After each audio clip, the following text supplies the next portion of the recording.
Sziasztok! Sok szeretettel köszöntünk mindenkit a Two Lives Podcast harmadik adásában. Ezúttal két vállalkozót hívtunk meg vendégül. Az egyikőjük dr. Hermanné Nagy Veronika, a Hat Püttyös étterem képviseletében, illetve Plank János az Old Blue képviseletében. Velük fogunk egy kicsit beszélgetni. Arra kérem őket először, hogy egy nagyon röviden egy picit meséljenek arról, hogy mivel is foglalkoznak ők, mi a fő tevékenységi területük. Szeretettel köszöntök mindenkit. Nagyon röviden, 30 éve élünk Székesfehérváron, három lánygyereket neveltünk föl itt. Eredeti hivatásom szerint én magyar tanár vagyok, de 2009-ben pályát módosítottam, muszáj volt, kénytelen voltam. Így kerültem a rehabilitációs foglalkoztatással kapcsolatba, ami azért volt nagyon izgalmas és nagyon fontos számomra, mert a legkisebb gyerekünk születéskor sérült, és 2012-ben pont emiatt indítottunk el egy egészen különleges vállalkozást, úgynevezett társadalmi vállalkozást, a Hat Püttyös éttermet, ahol megváltozott munkaképességű és sérült emberekkel foglalkoznak. Azóta ez az éles. Hát én nagyjából egész életemben különböző vállalkozásokkal foglalkoztam. 6 éve indítottuk el az Old Blue. Ennek a cégnek a fő tevékenysége az használt farmer ruháknak az újrahasznosítása. Ebből csinálunk egy 250 féle terméket körülbelül. Emellett most már egy ilyen 2,5-3 tonna szivacsot is újrahasznosítunk magunkkal. Ezekből ilyen párnavelsők, meg különböző szivacs-termékek készülnek, és most már egy ilyen 5-6 mázsa egyéb textilt is újrahasznosítunk havonta körülbelül. Ezeket mi interneten áruljuk, illetve viszont eladóink vannak. Körülbelül 5-6-an vagyunk, néhány alkalmi munkatársal kiegészülve, illetve ilyen otthon dolgozó bedolgozóink vannak még, akiknek az öme jó néhány éve velünk van már. A jelenlegi helyzet, az a ti munkátokat mennyiben befolyásolta?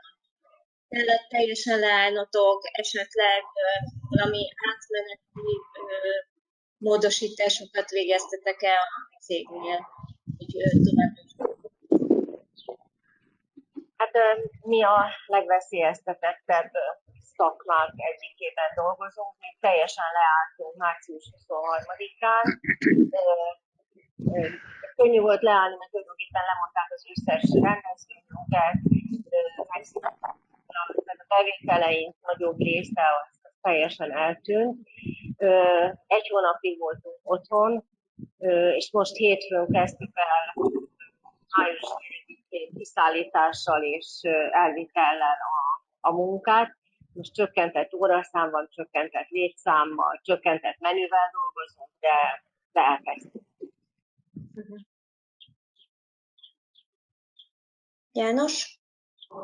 Hát nálunk gyakorlatilag nagyon visszaesett a forgalom, de még azt megelőzően már érzékeltük, hogy ez várható lesz, és mi a március elején elkezdtünk maszkokat varni, és gyakorlatilag ezzel kipótoltuk a kiesett forgalmat, illetve a munkatársaknak a bérét tudtuk ebből normálisan fizetni.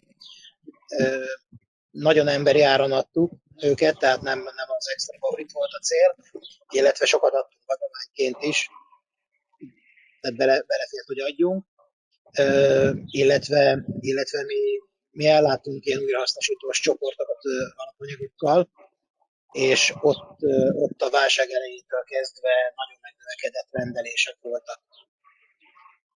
És hát gyakorlatilag egy ilyen április 20 környékére ez a maszk varrás az így lefutott, akkor és úgy kezd visszaépülni a forgalom.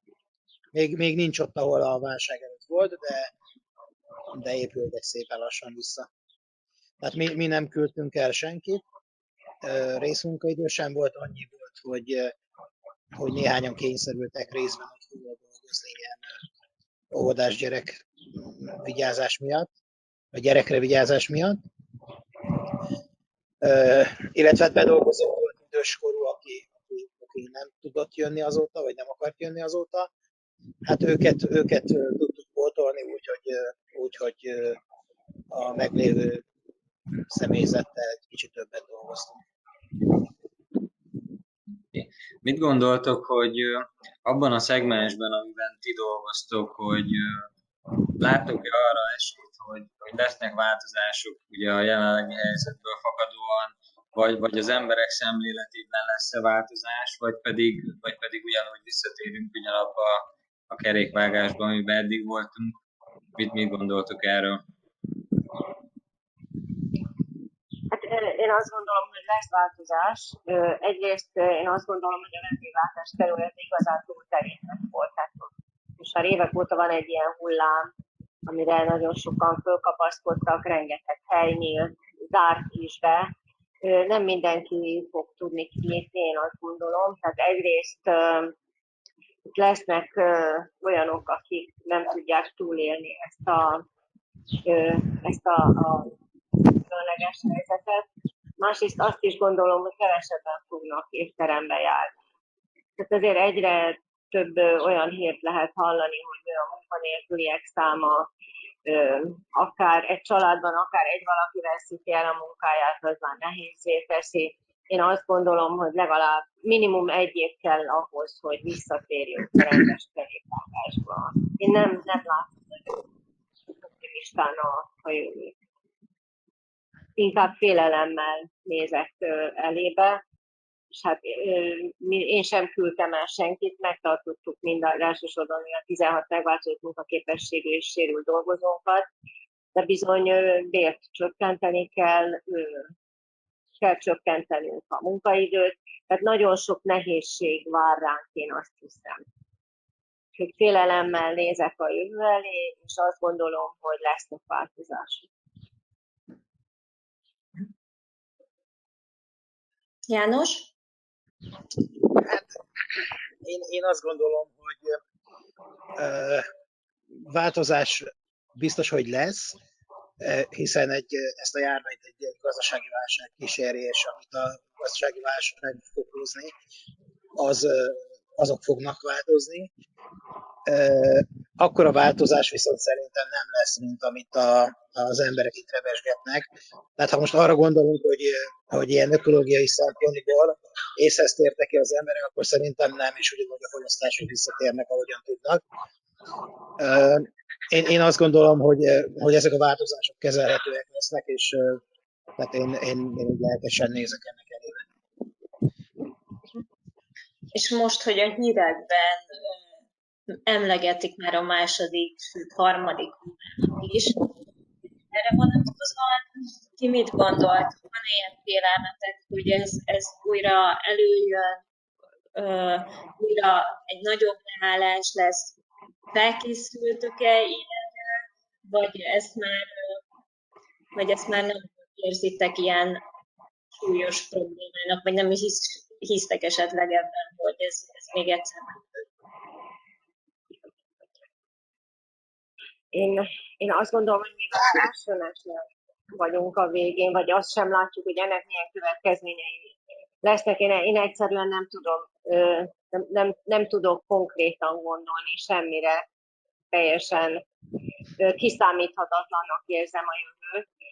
Azt, hogy ha ennek lesz második, harmadik hulláma, azt biztos, hogy sokkal vagy nem biztos, hogy mi például túlélünk még egy ilyen hullámot. Tehát ha ebből ki tudunk kecmeregni, még egy ilyen nagy leállás, nagy veszteséget nem biztos, hogy túlélünk, de azt sem tudjuk egyébként, hogy lesz-e. Tehát annyira kiszámíthatatlan, és annyira ismeretlen az, ami itt körülvesz most bennünket, és tulajdonképpen azok sem tudják, akik mondjuk az egészségügyben benne vannak, ők se látják ennek a jövőjét, vagy a következményeit. Én erre azt mondom, hogy halvány fogalmam sincs. De még egy ilyen hosszú, vagy esetleg 2 ilyen hosszú leállás, veszélyhelyzetben, azt nem hiszem, hogy mi is tudnék. Hát azt én is osztom, hogy még ugye ennek nincs vége, tehát még a teljes kimenetet nem látjuk, bár azért már szerintem napról napra közelebb vagyunk a végéhez. Igazából én azt gondolom, hogy valószínűleg lesznek ilyen hasonló intézkedések a jövőben is, viszont ugye erre nem tudtunk felkészülni, mert ilyen az én életemben még soha nem volt. De most ugye ezt kezeltük valahogyan, és én azt gondolom, hogy megvannak azok a lépések, hogy mit kell tenni, hogyha legközelebb ilyen lesz. Tehát ott, ha lesz még egyszer egy ilyen, akkor egyrészt látjuk az előjeleket, és több időn lesz felkészülni rá. Itt most, ha csak mondjuk egy héttel több idő van felkészülni rá, már akkor sokkal jobban lehet kijönni egy ilyen helyzetből, mint ha még egy hetünk sincsen. Tehát én azt mondom, hogy ha még egyszer lesz ilyen, akkor ott még már felkészültem fogunk, hogy neki állni ennek az egésznek. Köszönjük szépen, és végül mit üzennétek azoknak, akik most néznek minket, van-e számukra esetleg valamilyen útra valótok? Hát tartson ki mindenki, meg higgyünk abban, hogy jó vége lesz ennek, hogy igazán megúsztuk a nagy járványt, és hogy azért tartsuk be azokat az ajánlásokat, amiket elsősorban az egészségügyben járatos orvosok, tudósok, olyanok javasolnak nekünk, akiknek valamelyes tapasztalata van az ilyenekkel, meg próbáljunk meg, amire már a János is utalt, próbáljunk meg takarékosan élni, mert nem tudjuk, hogy mi vár ránk. Tehát föl a fehér. Kitartás.